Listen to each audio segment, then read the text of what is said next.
ही औचित्याच्या मुद्द्याद्वारे अतिशय महत्त्वाच्या विषयाला वाचा फोडणार आहे। महाराष्ट्र शासनाने मागेल त्याला सौर ऊर्जा पंप देण्याची घोषणा जाहीर केलेली आहे। अध्यक्ष महोदय, 2.5 एकर पर्यंत ज्यांची शेती आहे त्यांना 3 HP चा पंप, 5 एकर पर्यंत जर असेल तर त्यांना 5 HP चा आणि 5 एकर पेक्षा वरती ज्याची जमीन आहे त्यांना 7 HP चा पंप देण्यात येतो। अध्यक्ष महोदय, ही जी एकराची जी अट आहे ती शिथिल करण्याची गरज आहे, कारण 1 एकरचा शेती असेल परंतु त्यामध्ये पाणी खेचता येत नाही आणि म्हणून ही जी एकराची अट जी आहे ती रद्द करण्यात यावी।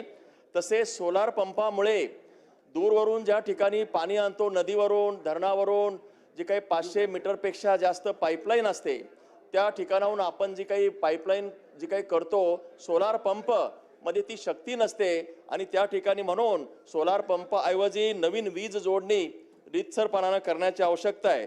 आणि या व्यतिरिक्त एक महत्त्वाचा मुद्दा असा आहे की 2022 पासून ज्या शेतकऱ्यांनी वीज कनेक्शन साठी अर्ज दिलेले आहेत, पैसे भरलेले आहेत, परंतु हे जे नवीन सोलार पंप जे मागेल त्याला सौर ऊर्जा धोरण आलेलं आहे, त्यामुळं जे काही यापूर्वी शेतकऱ्यांनी पैसे भरलेले आहेत त्यांचे जे काही नवीन वीज कनेक्शन जोडण्यात येत नाही आणि म्हणून त्यामुळे अनेक अडचणी शेतकऱ्यांपुढे निर्माण झालेल्या आहेत। माझी या औचित्याच्या मुद्द्याद्वारे शासनाला विनंती आहे की जी काही वीज नवीन जोडणीसाठी जे काही पैसे भरलेले आहेत त्या ज्या जुन्या मागण्या केलेल्या आहेत त्यांचे कनेक्शन जोडण्याची आवश्यकता आहे, अशी मी विनंती करतोय। श्री आदित्य ठाकरे।